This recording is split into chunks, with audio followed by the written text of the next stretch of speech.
Bernard Campan, qui est à l'affiche du téléfilm La Belle Étincelle diffusé ce jeudi soir sur M6, a toujours fait preuve de solidarité envers son épouse Anne. Notamment par rapport à la dépendance de cette dernière à l'alcool. M6 diffuse ce jeudi 5 octobre 2023 à 21h10 un téléfilm intitulé La Belle Étincelle, racontant l'histoire vraie d'un restaurant parisien composé en majorité de salariés porteurs d'un handicap.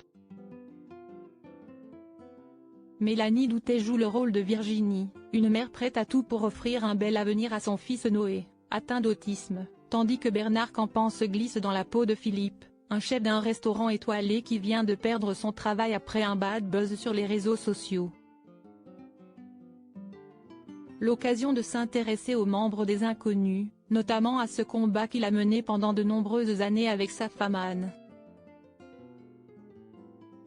En effet, cette dernière a pendant longtemps été dépendante à l'alcool. Elle s'est finalement débarrassée de cette addiction grâce aux Alcooliques Anonymes, expliquait l'acteur à Nathalie Lévy dans l'émission En Aparté en janvier 2022 sur Canal+.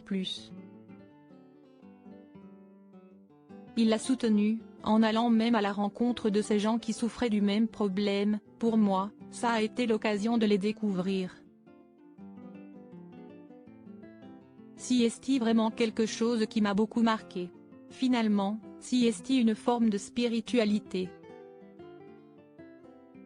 L'alcoolisme de la mère de ses filles Nina et Lohan, si est-il un sujet qu'il abordait déjà dans son film La Face Cachée, en 2006, quand j'ai écrit La Face Cachée, ça a impliqué forcément Anne, elle a été la première lectrice de la première version.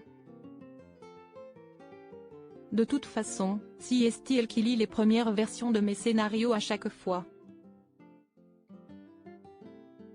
Anne a eu une entière confiance envers son célèbre mari, confiait-elle à Paris Match en 2009, son regard bienveillant a fait qu'il a écrit un film aussi émouvant que réussi. Sans compromis, Anne m'a donné son accord pour que je mette en scène cet épisode douloureux de notre vie. Tout ce qui ne tue pas fait grandir.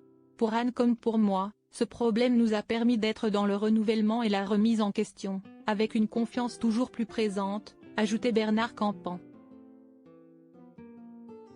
Un couple soudé.